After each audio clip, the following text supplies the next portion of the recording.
Subscribe to our YouTube channel and press the bell icon to get the latest updates. In this inaugural 2021 edition of Global Print, I'd like to wish all my viewers a very, very happy new year. May we all remain healthy. And in this post-COVID vaccine new year, I'd like to say that there's lots of action on the international front, beginning from the fact that India has just become a non-permanent member of the UN Security Council. Joe Biden will take over as US president in less than 3 weeks.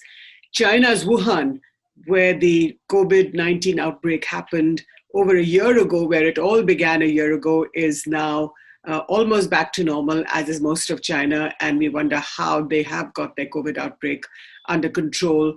And Pakistan, most interestingly, has put Zakiur Rahman Lakhvi, who is the operational mastermind of the Mumbai attacks, as well as Hafiz Saeed, back in jail for several years. So in all these fronts, lots of action to look forward in the coming year. But I would like to say, dear viewers, that at ThePrint, please do subscribe just a little bit to our YouTube channel, to ThePrint. You know that we have been bringing you free, fair, non-partisan, objective, and unhyphenated journalism for a few years now. So in 2021, please do take the trouble to pay just a little bit. There are subscription links, both for a domestic audience as well as an international one, in the description of this video. So please do help us. Please do help us. And here's looking forward to lots of stories and videos this year. So back to Global Print, my column on the Print website, where I talk about lots of interesting events and activities that are coming up this year. But most importantly, I talk about the Doha talks, which have begun already this morning in Doha, Qatar, which is January 5, between the Afghan government's delegation as well as the Taliban. Now, this is a very, very important conversation that has been launched in the new year, or relaunched, shall I say, because this is the second round of talks. We know that the first round began earlier last year in September. And what I've argued is in my column that this round of talks is not just very important for stability across South Asia, but will make or break, revamp or diminish the reputations of several big powers. So let's take this one at a time, and I'd like to make 5 points. The first point is that the situation in Afghanistan over the last several weeks at the end of the year changed very drastically. Earlier, security forces were being targeted, both Afghan forces as well as American forces. But there has been a shift in that strategy, and civilian Afghans are now being killed, they are being targeted, they're being assassinated. If you look at the Kabul University, about 20 students lost their lives in November for no reason at all. They were just young people, 20, 21, 22-year-old kids like yours and ours, and they were just gone one morning when attackers came into Kabul University and just very indiscriminately started killing them. Then we've also seen over the last several weeks how a human rights activist, she was killed along with her very young brother. Several journalists have lost their lives, not just in Kabul, but in several provinces, including women journalists. And when women, especially when they come out in conservative societies like ours, when they come out to do their work, you know that it's a very brave move, and especially in a country like Afghanistan. So to kill a woman journalist, to kill just an innocent a person who has done no harm to you at all, that is a shift in strategy by the killers. Who are the killers? Nobody knows. But what they're trying to do is to instill fear in your minds that you should not step out of your house in the morning and go to work, or go and buy groceries or vegetables, or leave your child to school. The most normal things that families do in the morning on a daily basis. The aim of these assassins, or the aim of these assassinations, is to instill shock in the minds of the population and to stop this feeling of normalcy. To say that unless you vote us in, unless you get rid of the Ashraf Ghani government, the situation is not going to improve in Afghanistan.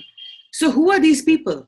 Like I said, we don't know who they are. Nobody has claimed responsibility. The Taliban spokespeople, when they have been asked, they have said that it's not us. We don't know who they are. Must be somebody. These people are not being killed on their own. Magnetic bombs are not being placed under cars so that they explode and people just die. Now, several people that I've spoken to in Afghanistan feel that this is the handiwork of Pakistan's intelligence agency, the ISI. They say that the ISI has infiltrated the Taliban soon after 9/11 and for the last several years have controlled the Taliban. We know that the Quetta Shura, which is the Taliban Shura, has been active in Quetta, which is a big Pakistani city. And that in Karachi, for example, several of these Taliban terrorists, they live and operate very openly. Not just the Taliban, there is the Haqqani network. So these terrorists are controlled by the ISI. Now, some sources in the Afghan delegation, which is participating, in these peace talks with the Taliban in Doha, argue with me and they say, we know that there is a lot of problems with the Taliban. When you ask them, why are you talking to the Taliban when violence still hasn't come to an end? And their answer is that they are fellow Afghans. The Taliban are fellow Afghans, they are Pashtuns, they are Afghans, and we are all talking about the future of Afghanistan. They admit that several mistakes have been made, both on the part of the Afghan government as well as on the part of the Taliban, and that many, many years ago, soon after 9/11, there should have been some attempt at reconciliation. That did not happen. The Americans began to get distracted by the war in Iraq, and the rest, of course, we know, as they say, is history. So now there is an attempt that is being made with these talks in Doha between the Afghan government and the Taliban to restore some of that trust and to talk about the future of the Afghan state. What kind of future will it be? It is already an Islamic Republic of Afghanistan. But what does that mean? Does it mean that innocent people are being killed? And as this Afghan source said to me, he's a member of the delegation of the negotiating team, he said, in Islam, nowhere does it say that you are allowed to take another innocent person's life or anybody's life. So what kind of Islamic Republic is the Afghanistan state going to be? So this Afghan source that I spoke to, he's a member of the Afghan negotiating team in Doha. And he said the reason why these Doha talks are so important is because the future of Afghanistan is being negotiated today. That everybody, all Afghans, men and women, must be equal. They must participate in the democratic processes that will be the underpinning of the constitution. And they would like to ask the Taliban, do you want to return Afghanistan to the harsh, very brutal Sharia regime that was in force from 1996 to 2001 when the Taliban ran Afghanistan? And as you know, dear viewer, at the time, there were just 3 countries in the world that had recognized the Taliban government: Pakistan, UAE, and Saudi Arabia.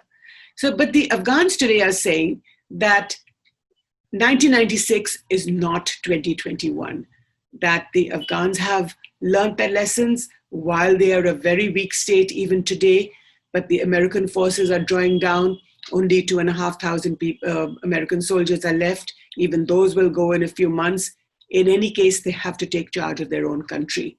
Even if other countries help in supporting the Afghan government in the budget, for example, but the Afghans have to take charge of themselves, and they will take charge of themselves. And if you speak to Afghans, they will tell you that they are willing to fight for their country. That in the 1990s, when there was a civil war between various ethnic groups, followed by the takeover of Afghanistan by the Taliban, that situation is not going to repeat itself. And that as much as the Pakistanis want that there should be a situation of instability, that is not going to happen.